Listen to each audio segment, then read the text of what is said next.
Awaking in the middle of a prodigiously tough snore, and sitting up in bed to get his thoughts together, Scrooge had no occasion to be told that the bell was again upon the stroke of 1. He felt that he was restored to consciousness in the right nick of time for the especial purpose of holding a conference with the second messenger dispatched to him through Jacob Marley's intervention. But finding that he turned uncomfortably cold when he began to wonder which of his curtains this new spectre would draw back, he put them every one aside with his own hands, and lying down again, established a sharp lookout all around the bed, for he wished to challenge the spirit on the moment of its appearance, and did not wish to be taken by surprise and made nervous. I don't mind calling on you to believe that he was ready for a good broad field of strange appearances, and that nothing between a baby and a rhinoceros would have astonished him very much. Now, being prepared for almost anything, he was not by any means prepared for nothing, and consequently, when the bell struck 1 and no shape appeared, he was taken with a violent fit of trembling. 5 minutes, 10 minutes, a quarter of an hour went by, yet nothing came. All this time he lay upon his bed, the very core and centre of a blaze of ruddy light which streamed upon it when the clock proclaimed the hour, and which, being only light, was more alarming than a dozen ghosts, as he was powerless to make out what it meant, or would be at, and was sometimes apprehensive that he might be, at that very moment, an interesting case of spontaneous combustion, without having the consolation of knowing it. This idea taking full possession of his mind, he got up softly and shuffled in his slippers to the door. The moment Scrooge's hand was on the lock, a strange voice called him by name and bade him enter. He obeyed. It was his own room. There was no doubt about that. But it had undergone a surprising transformation. The walls and ceiling were so hung with living green that it looked a perfect grove, from every part of which bright gleaming berries glistened. The crisp leaves of holly, mistletoe, and ivy reflected back the light, as if so many little mirrors had been scattered there, and such a mighty blaze went roaring up the chimney, as that dull petrification of a hearth had never known in Scrooge's time or Marley's, or for many and many a winter season gone.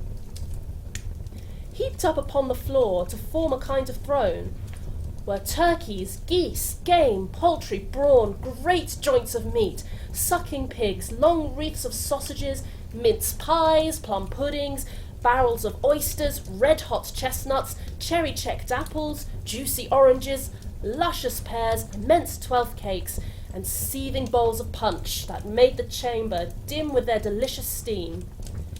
In easy state upon the couch there sat a jolly giant, glorious to see, who bore a glowing torch, in shape not unlike Plenty's horn, and held it up, high up, to shed a light on Scrooge as he came peeping round the door. "Come in!" exclaimed the ghost. "Come in and know me better, man!" Scrooge entered timidly and hung his head before the spirit. He was not the dogged Scrooge he had been, and though its eyes were clear and kind, he did not like to meet them. "I am the ghost of Christmas present," said the spirit. "Look upon me!" Scrooge reverently did so. It was clothed in one simple deep green robe or mantle bordered with white fur. This garment hung so loosely on the figure that its capacious breast was bare, as if disdaining to be warded or concealed by any artifice. Its feet, observable beneath the ample folds of the garment, were also bare, and on its head it wore no other covering than a holly wreath set here and there with shining icicles. Its dark brown curls were long and free as its genial face, its sparkling eye, its open hand, its cheery voice, its unconstrained demeanour, and its joyful air. Girded round its middle was an antique scabbard, but no sword was in it, and the ancient sheath was eaten up with rust. "You have never seen the likes of me before!" exclaimed the spirit. "Never," Scrooge made answer to it. "Have never walked forth with the younger members of my family, meaning, for I am very young, my elder brothers born in these later years," pursued the Phantom.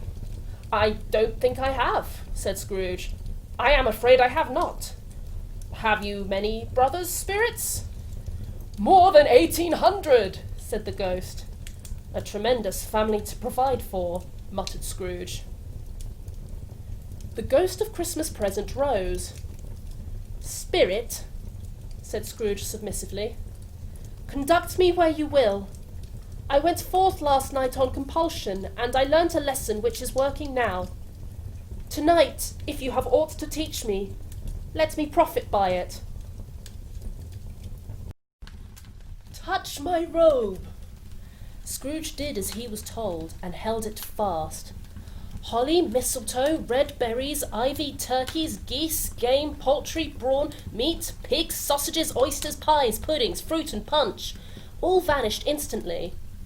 So did the room, the fire, and they stood in the streets on Christmas morning, where, for the weather was severe, the people made a rough but brisk and not unpleasant kind of music, in scraping the snow from the pavement in front of their dwellings, and from the tops of their houses, whence it was mad delight to the boys to see it come plumping down into the road below, and splitting into artificial snowstorms.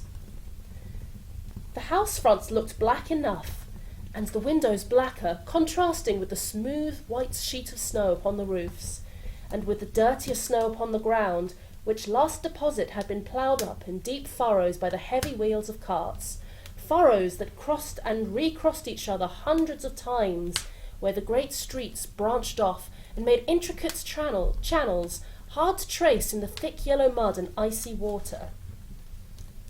There was nothing very cheerful in the climate or the town, and yet there was an air of cheerfulness abroad that the clearest summer air and brightest summer sun might have endeavoured to diffuse in vain. For the people who were shovelling away on the housetops were jovial and full of glee, calling out to one another from the parapets, and now and then exchanged a facetious snowball, better-natured missile far than many a wordy jest, laughing heartily if it went right, and not less heartily if it went wrong. The poulterers' shops were still half open, and the fruiterers were radiant in their glory.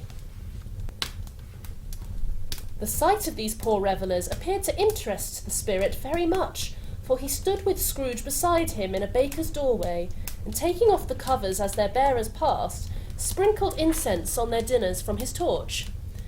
And it was a very uncommon kind of torch, for once or twice when there were angry words between some dinner carriers who had jostled with each other, he shed a few drops of water on them from it, and their good humour was restored directly. For they said it was a shame to quarrel upon Christmas Day. And so it was. God love it, so it was. In time the bells ceased, and the bakers were shut up, and yet there was a genial shadowing forth of all of these dinners and the progress of their cooking in the thawed blotch of wet above each baker's oven, where the pavement smoked as if its stones were cooking too. "Is there a peculiar flavour in what you sprinkle from your torch?" asked Scrooge. "There is. My own." "Would it apply to any kind of dinner on this day?" asked Scrooge. "To any kindly given. To a poor one most." "Why to a poor one most?" asked Scrooge. "Because it needs it most." "Spirit," said Scrooge after a moment's thought, "I wonder you, of all the beings in the many worlds about us, should desire to cramp these people's opportunity of innocent enjoyment." "I?" cried the spirit. "You would deprive them of their means of dining every 7th day, often the only day on which they can be said to dine at all," said Scrooge. "Wouldn't you?" "I?" cried the spirit. "You seek to close these places on the 7th day," said Scrooge, "and it comes to the same thing." "I seek!" exclaimed the spirit. "Forgive me if I am wrong. It has been done in your name, or at least in that of your family," said Scrooge. "There are some upon this earth of yours," returned the spirit, "who lay claim to know us, and who do their deeds of passion, pride, ill will, hatred, envy, bigotry, and selfishness in our name, who are as strange to us and all our kith and kin as if they had never lived. Remember that, and charge their doings on themselves, not us." Scrooge promised that he would, and they went out, invisible as they had been before, into the suburbs of the town. It was a remarkable quality of the ghost, which Scrooge had observed at the baker's, that notwithstanding his giant size, he could accommodate himself to any place with ease, and that he stood beneath a low roof quite as gracefully and like a supernatural creature as it was possible he could have done in any lofty hall. And perhaps it was the pleasure the good spirit had in showing off this power of his, or else it was his own kind, generous, hearty nature, and his sympathy with all poor men, that led him straight to Scrooge's clerk's. For there he went, and took Scrooge with him, holding his robe, and on the threshold of the door the spirit smiled, and stopped to bless Bob Cratchit's dwelling with the sprinklings of his torch. Think of that! Bob had but 15 bob a week himself. He pocketed on Saturdays but 15 copies of his Christian name, and yet the ghost of Christmas present blessed his 4-roomed house. Then up rose Mrs. Cratchit, Cratchit's wife, dressed out but poorly in a twice-turned gown, but brave in ribbons which are cheap and make a goodly show for 6pence. And she laid the cloth, assisted by Belinda Cratchit, second of her daughters, and also brave in ribbons, whilst Master Peter Cratchit plunged a fork into the saucepan of potatoes, and getting the corners of his monstrous shirt collar, Bob's private property conferred upon his son and heir in honour of the day, into his mouth, rejoiced to find himself so gallantly attired, and yearned to show his linen to the fashionable parks. And now to smaller Cratchits, boy and girl, came tearing in, screaming that outside the baker's they had smelt the goose, and known it for their own, and basking in luxurious thoughts of sage and onion. These young Cratchits danced about the table, and exalted Master Peter Cratchit to the skies, while he, not proud, although his collars nearly choked him, blew the fire until the slow potatoes bubbling up knocked loudly at the saucepan lid to be let out and peeled. "Whatever's got your precious father, then?" said Mrs. Cratchit. "And your brother, Tiny Tim? And Martha wa'n't as late as last Christmas Day by half an hour." "Here's Martha, mother," said a girl, appearing as she spoke. "Here's Martha, mother," cried the 2 young Cratchits. "Hurrah! That's such a goose, Martha!" "Why, bless your heart alive, my dear, how late you are!" said Mrs. Cratchit, kissing her a dozen times and taking off her shawl and bonnet for her with officious zeal. "We'd a deal of work to finish up last night," replied the girl, "and had to clear away this morning, mother." "Well, never mind, so long as you are come," said Mrs. Cratchit. "Sit ye down before the fire, my dear, and have a warm, Lord bless ye." "No, no, there's father coming," cried the 2 young Cratchits, who were everywhere at once. "Hide, Martha, hide!" So Martha hid herself, and in came little Bob, the father, with at least 3 feet of comforter exclusive of the fringe hanging down before him, and his threadbare clothes darned up and brushed to look seasonable, and Tiny Tim upon his shoulder. Alas for Tiny Tim, he bore a little crutch, and had his limbs supported by an iron frame. "Why, where's our Martha?" cried Bob Cratchit, looking round. "Not coming," said Mrs. Cratchit. "Not coming," said Bob, with a sudden declension in his high spirits, for he had been Tim's blood horse all the way from church, and had come home rampant. "Not coming upon Christmas Day?" Martha didn't like to see him disappointed, if it were only in joke, so she came out prematurely from behind the closet door and ran into his arms, while the 2 young Cratchits hustled Tiny Tim and bore him off into the wash-house, that he might hear the pudding singing in the copper. "And how did little Tim behave?" asked Mrs. Cratchit, where she had rallied Bob on his credulity, and Bob had hugged his daughter to his heart's content. "As good as gold," said Bob, "and better. Sometimes he gets thoughtful, sitting by himself so much, and thinks the strangest things you ever heard. He told me then, coming home, that he hoped the people saw him in the church." Bob's voice was tremulous when he told them this, and trembled more when he said that Tiny Tim was growing strong and hearty. His active little crutch was heard upon the floor, and back came Tiny Tim before another word was spoken, escorted by his brother and sister to his stool beside the fire, and while Bob, turning up his cuffs, as if, poor fellow, they were capable of being more shabby, compounded some hot mixture into a jug with gin and lemons, and stirred it round and round and put it on the hob to simmer. Master Peter and the two ubiquitous young Cratchits went to fetch the goose, with which they soon returned in high procession. Such a bustle ensued that you might have thought a goose the rarest of all birds, a feathered phenomenon to which a black swan was a matter of course, and in truth it was something very like it in that house. Mrs. Cratchit made the gravy, ready beforehand in a little saucepan. Master Peter mashed the potatoes with incredible vigour. Miss Belinda sweetened up the apple sauce. Martha dusted the hot plates. Bob took Tiny Tim beside him in a tiny corner at the table. The two young Cratchits set chairs for everybody, not forgetting themselves, and mounting guard upon their posts, crammed spoons into their mouths lest they should shriek for goose before their turn came to be helped. At last the dishes were set on and grace was said. It was succeeded by a breathless pause as Mrs. Cratchit, looking slowly all along the carving knife, prepared to plunge it into the breast.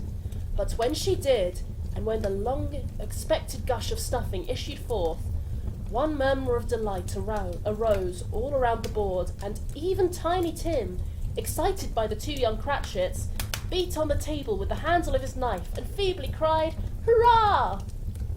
There was never such a goose. Bob said he didn't believe there ever was such a goose cooked. Its tenderness and flavour, size and cheapness were the themes of universal admiration. Eked out by the applesauce and mashed potatoes, it was a sufficient dinner for the whole family. Indeed, as Mrs. Cratchit said with great delight, surveying one small atom of a bone upon the dish, they hadn't ate it all at last, yet every one had had enough, and the youngest Cratchits in particular were steeped in sage and onion to the eyebrows. But now, the plates being changed by Miss Belinda, Mrs. Cratchit left the room alone, too nervous to bear witness, to take the pudding up and bring it in. Suppose it should be not done enough? Suppose it should break in turning out? Suppose somebody should have got over the wall of the backyard and stolen it while they were merry with the goose? A supposition at which the two young Cratchits became livid. All sorts of horror was supposed. Hello! A great deal of steam. The pudding was out of the copper. A smell like a washing day. That was the cloth. A smell like an eating house and a pastry cook's next door to each other, with a laundress's next door to that. That was the pudding.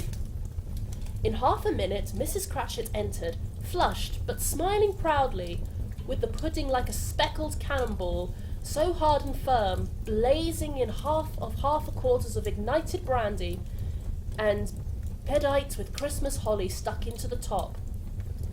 "Oh, what a wonderful pudding!" Bob Cratchit said, and calmly too, that he regarded it as the greatest success achieved by Mrs. Cratchit since their marriage. Mrs. Cratchit said that now the weight was off her mind, she would confess that she had her doubts about the quantity of flour. Everybody had something to say about it, but nobody said or thought it was at all a small pudding for a large family. It would have been flat heresy to do so. Any Cratchit would have blushed to hint at such a thing. At last the dinner was done. The cloth was cleared, the hearth swept, the fire made up, the compound in the jug being tasted and considered perfect. Apples and oranges were put upon the table, and a shovel full of chestnuts on the fire. Then all the Cratchit family drew around the hearth in what Bob Cratchit called a circle, meaning half of one, and at Bob Cratchit's elbow stood the family display of glass, 2 tumblers and a custard cup without a handle. These held the hot stuff from the jug, however, as well as golden goblets would have done, and Bob served it out with beaming looks while the chestnuts on the fire sputtered and crackled noisily. Then Bob proposed, "A Merry Christmas to us all, my dears. God bless us," which all the family re-echoed. "God bless us, everyone," said Tiny Tim, the last of all. He sat very close to his father's side upon his little stool. Bob held his withered little hand in his as if he loved the child and wished to keep him by his side and dreaded that he might be taken from him. "Spirit," said Scrooge, with an interest he had never felt before, "tell me if Tiny Tim will live." "I see a vacant seat," replied the ghost, "in the poor chimney corner, and a crutch without an owner carefully preserved. If these shadows remain unaltered by the future, the child will die." "No, no," said Scrooge. "Oh no, kind spirit, say he will be spared." "If these shadows remain unaltered by the future, none other of my race," returned the ghost, "will find him here. What then? If he be like to die, he had better do it, and decrease the surplus population."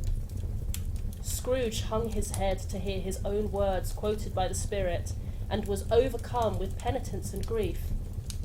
"Man," said the ghost, "if man you be in heart, not adamant, forbear that wicked cant until you have discovered what the surplus is, and where it is. Will you decide what men shall live, what men shall die? It may be that in the sight of heaven you are more worthless and less fit to live than millions like this poor man's child. Oh God, to hear the insect of the leaf pronouncing on the too much life among his hungry brothers in the dust." Scrooge bent before the ghost's rebuke, and trembling cast his eyes upon the ground, but he raised them speedily on hearing his own name. "Mr. Scrooge," said Bob. "I'll give you Mr. Scrooge, the founder of the feast." "The founder of the feast, indeed," cried Mrs. Cratchit, reddening. "I wish I had him here. I'd give him a piece of my mind to feast upon, and I hope he'd have a good appetite for it." "My dear," said Bob, "the children! Christmas Day!"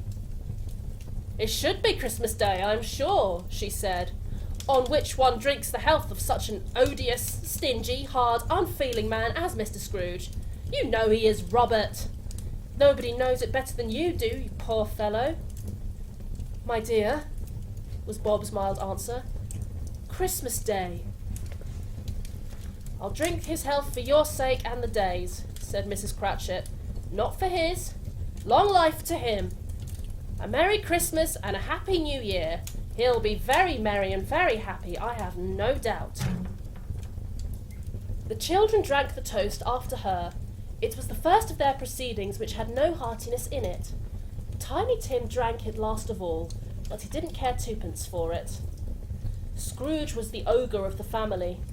The mention of his name cast a dark shadow on the party, which was not dispelled for a full 5 minutes.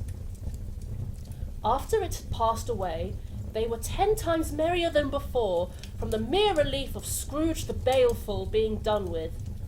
Bob Cratchit told them how he had a situation in his eye for Master Peter, which would bring in, if obtained, 5 full and 6pence weekly.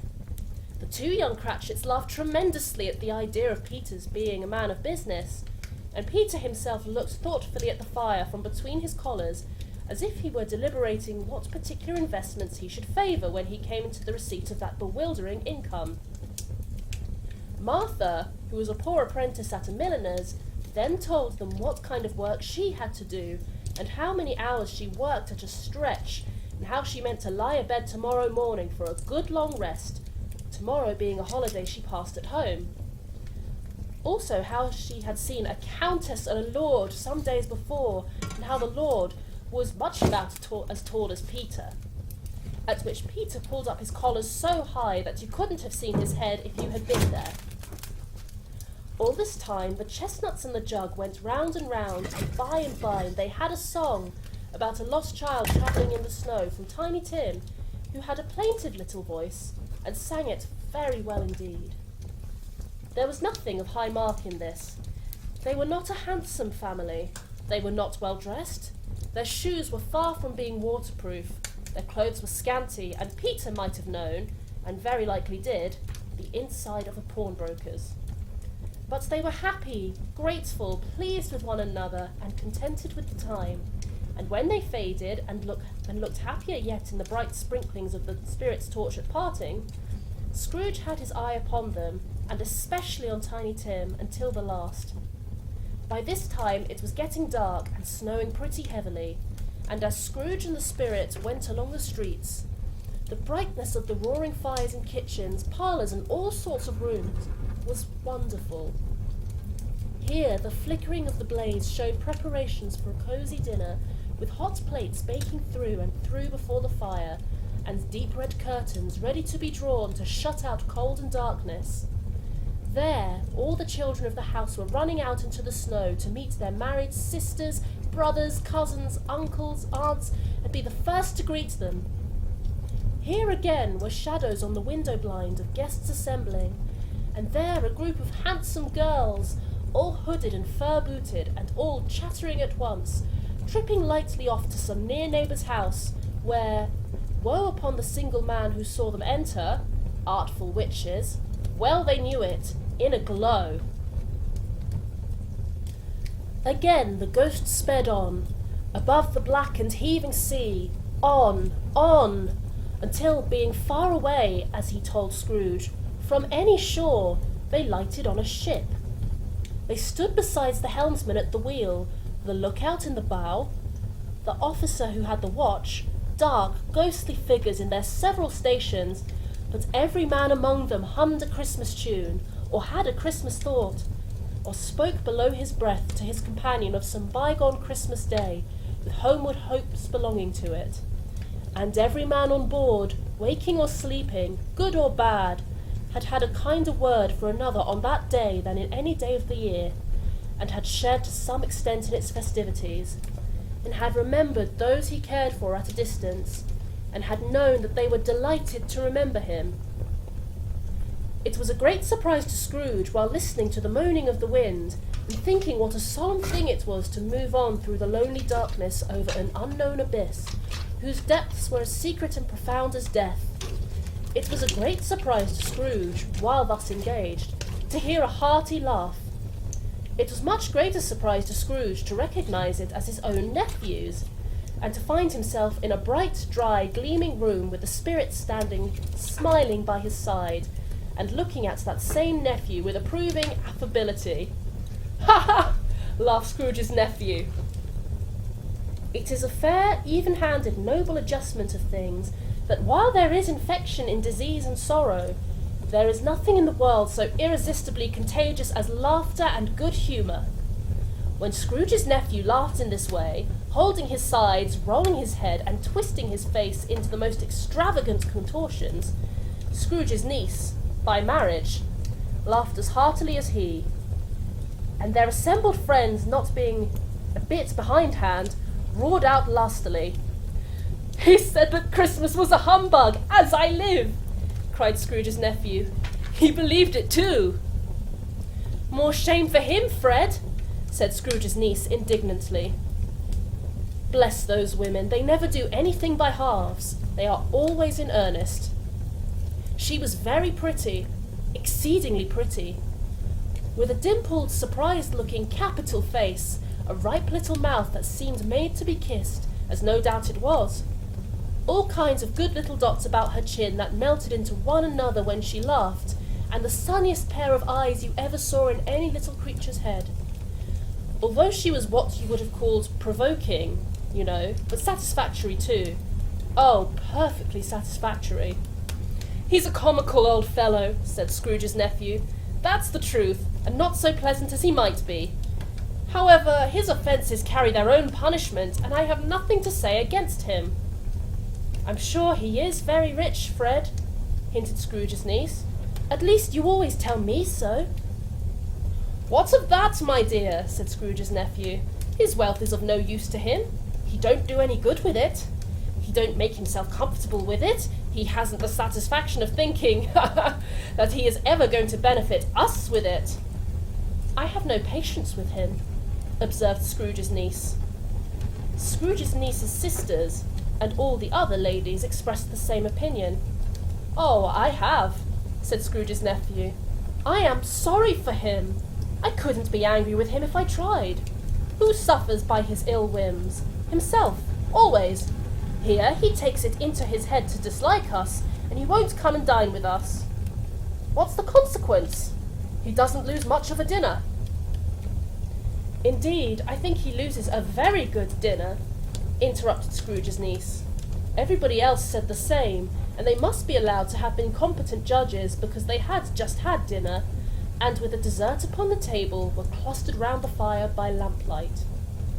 "Well, I am very glad to hear it," said Scrooge's nephew, "because I haven't had any great faith in these young housekeepers. What do you say, Topper?" Topper had clearly got his eye upon one of Scrooge's niece's sisters, for he answered that a bachelor was a wretched outcast who had no right to express an opinion on the subject. Whereat Scrooge's niece's sister, the plump one with the lace tucker, not the one with the roses, blushed. "Do go on, Fred," said Scrooge's niece, clapping her hand. "He never finishes what he begins to say. He's such a ridiculous fellow." Scrooge's nephew revelled in another laugh, and as it was impossible to keep the infection off, though the plump sister tried hard to do it with aromatic vinegar, his example was unanimously followed. "I was only going to say," said Scrooge's nephew, "that the consequence of his taking a dislike to us and not making merry with us is, as I think, that he loses some pleasant moments which could do him no harm. I am sure he loses pleasanter companions than he can find in his own thoughts, either in his mouldy old office or his dusty chambers. I mean to give him the same chance every year, whether he likes it or not, for I pity him. He may rail at Christmas till he dies, but he can't help thinking better of it. I defy him to stop me from going there in good temper year after year and saying, 'Uncle Scrooge, how are you?' If it only puts him in the vein for him to leave his poor clerk £50, that's something. And I think I shook him yesterday." It was their turn to laugh now at the notion of his shaking Scrooge, but being thoroughly good-natured and not much caring what they laughed at, so long as they laughed at any rate, he encouraged them in their merriment and passed the bottle joyously. After tea, they had some music. Scrooge's niece played well upon the harp, and played, among other tunes, a simple little air, a mere nothing, you might learn to whistle it in 2 minutes, which had been familiar to the children who fetched Scrooge from the boarding school, as he had been reminded by the ghost of Christmas past. When this strain of music sounded, all the things that ghost had shown him came upon his mind. He softened more and more, and thought that if he could have listened to it often years ago, he might have cultivated the kindness of life for his own happiness with his own hands, without resorting to the sexton's spade that buried Jacob Marley. But they didn't devote the whole evening to music. After a while they played at forfeits, for it is good to be children sometimes, and never better than at Christmas, when its mighty founder was a child himself. Stop! There was a first game of Blind Man's Bluff. Of course there was. Scrooge's niece was not one of the Blind Man's Buff party, but was made comfortable with a large chair and footstool in a snug corner where the ghost and Scrooge were close behind her. But she joined in the forfeits and loved her love to admiration with all the letters of the alphabet. Likewise, at the game of How, When, and Where, she was very great, and to the secret joy of Scrooge's nephew, beat her sisters hollow, though they were sharp girls too. There might have been 20 people there, young and old, but they all played, and so did Scrooge, for, wholly forgetting in the interest he had in what was going on, that his voice made no sound in their ears, he sometimes came out with his guesses quite loud, and often guessed right too. For the sharpest needle, best Whitechapel, warranted not to cut in the eye, was not sharper than Scrooge, blunt as he took it in his head to be. The ghost was greatly pleased to find him in this mood, and looked upon him with such favour that he begged like a boy to be allowed to stay until the guests departed. But this the spirit said could not be done. "Here is a new game," said Scrooge. "1 half-hour, spirit, only one." It was a game called Yes and No, where Scrooge's nephew had to think of something, and the rest must find out what, his only answering to their questions yes or no as the case was. The brisk fire of questioning to which he was exposed elicited from him that he was thinking of an animal, a live animal rather than a disagreeable animal, a savage animal, an animal that growled and grunted sometimes and talked sometimes and lived in London and walked about the streets and wasn't made a show of and wasn't led by anybody and didn't live in a menagerie, was never killed in a market, was not a horse, an ass, a cow, or a bull, or a tiger, or a dog, or a pig, or a cat, or a bear. At every fresh question that was put to him, this nephew burst into a fresh roar of laughter, and was so inexpressibly tickled that he was obliged to get off the sofa and stamp. At last the plump sister, falling into a similar state, cried out, "I have found it out! I know what it is, Fred! I know what it is!" "What is it?" cried Fred. "It's your Uncle Scrooge!" Which it certainly was. Admiration was the universal sentiment, though some objected that the reply to "Is it a bear?" ought to have been yes, inasmuch as an answer in the negative was sufficient to have diverted their thoughts from Mr. Scrooge, supposing that they had ever had any tendency that way. "He has given us plenty of merriment, I am sure," said Fred, "and it would be ungrateful not to drink his health. Here is a glass of mulled wine ready to our hand at the moment, and I say, Uncle Scrooge." "Well, Uncle Scrooge," they cried, "a Merry Christmas and a Happy New Year to that old man, whatever he is," said Scrooge's nephew. "He wouldn't take it from me, but may he have it nevertheless. Uncle Scrooge." Uncle Scrooge had imperceptibly become so gay and so light of heart that he would have pledged the unconscious company in return, and thanked them in an audible speech, if the ghost had given him time.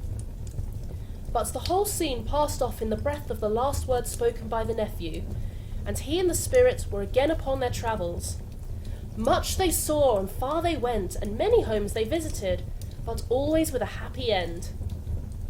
The spirits stood beside sick beds, and they were cheerful, on foreign lands, and they were close at home, by struggling mans, and they were patient in their greater hope, by poverty, and it was rich. In almshouse, hospital, and jail, in misery's every refuge, where vain man in his little brief authority had not made fast the door, and barred the spirit out, he left his blessing, and taught Scrooge his precepts. It was a long night, if it were only a night, but Scrooge had had his doubts of this, because the Christmas holidays appeared to be condensed in the space of the time they passed together. It was strange, too, that while Scrooge remained unaltered in his outward form, the ghost grew older, clearly older. "Are spirits' lives so short?" asked Scrooge. "My life upon this globe is very brief," replied the ghost. "It ends tonight." "Tonight!" cried Scrooge. "Tonight at midnight. Hark! The time is drawing near." The chimes were ringing the 11:15 at that moment. "Forgive me if I am not justified in what I ask," said Scrooge, looking intently at the spirit's robe. "But I see something strange and not belonging to yourself protruding from your skirts." Is it a foot or a claw? It might be a claw, for the flesh there is upon it, was the spirit's sorrowful reply. Look, here. From the folding of its robe, it brought 2 children, wretched, abject, frightful, hideous, miserable. They knelt down at his feet, and clung upon the outside of its garment. Oh, man! Look here! Look! Look down here! Exclaimed the ghost. They were a boy and a girl, yellow, meagre, ragged, scowling and wolfish, but prostrate too in their humility. Where graceful youth should have filled their features out and touched them with its freshest tints, a stale and shriveled hand, like that of age, had pinched and twisted them and pulled them into shreds. Where angels might have sat enthroned, devils lurked, and glared out menacing. No change, no degradation, no perversion of humanity in any grade through all the mysteries of wonderful creation has monsters half so horrible and dread. Scrooge started back, appalled. Having them shown to him in this way, he tried to say they were fine children, but the words choked themselves, rather than be parties to a lie of such enormous magnitude. Spirit! Are they yours? Scrooge could say no more. They are man's, said the spirit, looking down upon them, and they cling to me, appealing from their fathers. This boy is ignorance, the girl is want. Beware them both, and all of their degree, but most of all beware this boy, for on his brow I see that written which is doom, unless the writing be erased. Deny it, cried the spirit, stretching out its hand towards the city. Slander those who tell it ye. Admit it for your factious purposes, and make it worse, and bide the end. Have they no refuge? Have they no refuge or resource? Cried Scrooge. Are there no prisons? Said the spirit, turning on him for the last time with his own words. Are there no workhouses? The bell struck 12. Scrooge looked about him for the ghost, and saw it not. As the last stroke ceased to vibrate, he remembered the prediction of old Jacob Marley, and lifting up his eyes, beheld a solemn phantom, draped and hooded, coming like a mist along the ground towards him.